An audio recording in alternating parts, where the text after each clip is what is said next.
आज हम एक ऐसी कहानी में उतरेंगे जो दिखाती है कि जब इंसान पर बेइंतहा दबाव पड़ता है तो उसका दिमाग कैसे काम करता है। जब हर दरवाजा बंद हो जाए, हर रास्ता मौत की तरफ जाता दिखे, तो बचने का तरीका कहां से मिलता है।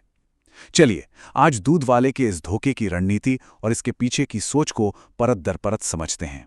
कहानी की शुरुआत होती है एक ऐसे एहसास से कि कमरा रात भर में सिकुड़ गया है। ये सिर्फ एक लाइन नहीं है, ये उस घुटन का, उस जानलेवा दबाव का प्रतीक है।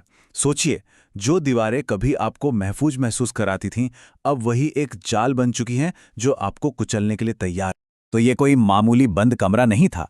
ये एक ऐसा जाल था जिससे निकलना नामुमकिन था।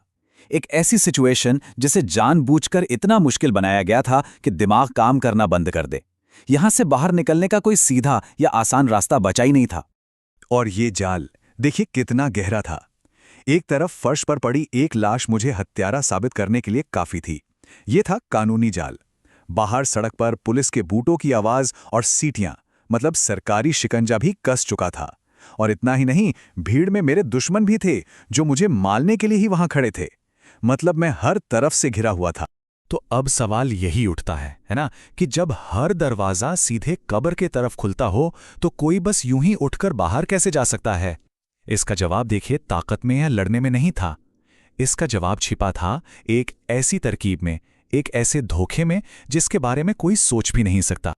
और यहीं पर कहानी एक कमाल का मोड़ लेती है। जब उम्मीद पूरी तरह खत्म हो जाती है तो दिमाग कुछ असाधारण कर जाता है। एक बहुत ही मामूली रोजमर्रा की आवाज, दूध की बोतलों की खनक, बस इसी आवाज ने बचने का एक ऐसा आइडिया दिया जो लगभग नामुमकिन सा लगता था। कभी-कभी सबसे मुश्किल पलों में ही सबसे आसान हल छिपे होते हैं। बचने के इस पूरे प्लान को हम 4 हिस्सों में देख सकते हैं। पहला, इशारा, वो दूध की बोतलों की आवाज।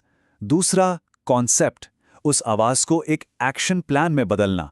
तीसरा, जो सबसे अहम था, काया पलट, अपनी पुरानी पहचान को पूरी तरह पीछे छोड़कर एक नया चोला ओढ़ लेना।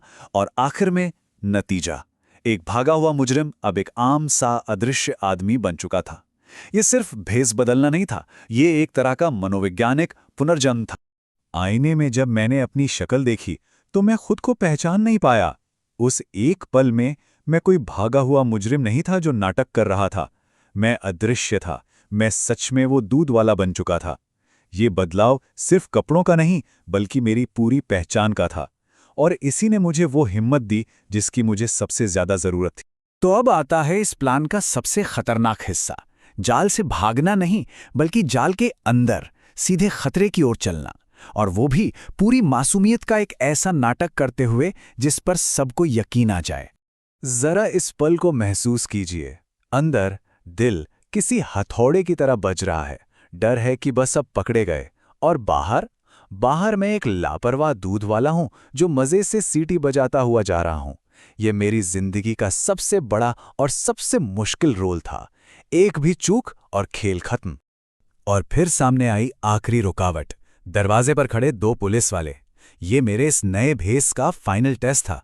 उन्होंने मुझे देखा और मैंने उन्हें। और फिर मैं बस उनके पास से गुजर गया। क्यों? क्योंकि कोई सोच भी नहीं सकता कि एक भागा हुआ मुजरिम इतनी हिम्मत करेगा कि वो सीधे पुलिस के सामने से गुजर जाए। मैंने उनकी सोच को ही अपना हथियार बना लिया। भेस का काम पूरा हो चुका था। नाटक खत्म हो गया था। अब बारी थी भागने की। यहां से कहानी का वो हिस्सा शुरू होता है जहां दिमाग का खेल खत्म होता है और जिस्म की बेतहाशा दौड़ शुरू होती है। मनोवैज्ञानिक तनाव से अब शारीरिक पलायन की ओर, एक नाटकीय बदलाव। और फिर ऐसा लगा जैसे पूरा लंदन शहर हरकत में आ गया। मैं गलियों से, रास्तों से भाग रहा था। सांसें उखड़ रही थीं। ये बस जिंदा रहने की एक जंग थी जहां पूरा शरीर सिर्फ एक ही काम कर रहा था, भागो। जब आप भाग रहे होते हैं तो आपका दिमाग भी आपके साथ खेलता है। हर चेहरा दुश्मन लगता है। हर परछाई में कोई हथियार नजर आता है। ऐसा लगता है जैसे पूरा शहर ही एक जाल है और हर कोई आपको पकड़ना चाहता है। मेरी मंजिल थी सेंट पैंक्रास स्टेशन। वो सिर्फ एक स्टेशन नहीं था, वो लोहे और कांच से बना आज़ादी का मंदिर था। एक ऐसी जगह जहां से एक नई जिंदगी शुरू हो सकती थी। भागने का शारीरिक सफर अब खत्म होने को था, लेकिन ट्रेन में बैठकर जो दिमागी बदलाव आया, उसने इस भागने के मायने ही हमेशा के लिए बदल दिए। और आज़ादी मिली कैसे? देखिए इन आखिरी कुछ मिनटों को। 12:01 पर स्टेशन के बैरियर फांदे, 12:02 पर चलती ट्रेन के डिब्बे में खुद को फेंक दिया। ठीक 12:03 पर दरवाजे बंद हुए और 12:04 पर सीटी बजी और प्लेटफॉर्म पीछे छूट गया।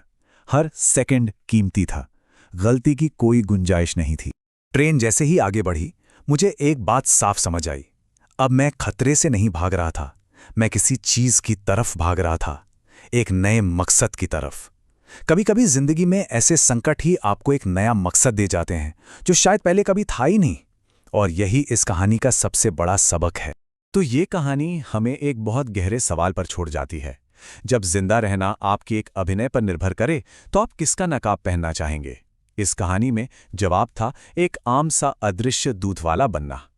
ये हमें पहचान, दिखावे और जिंदा रहने की कला के बारे में बहुत कुछ सिखाता है।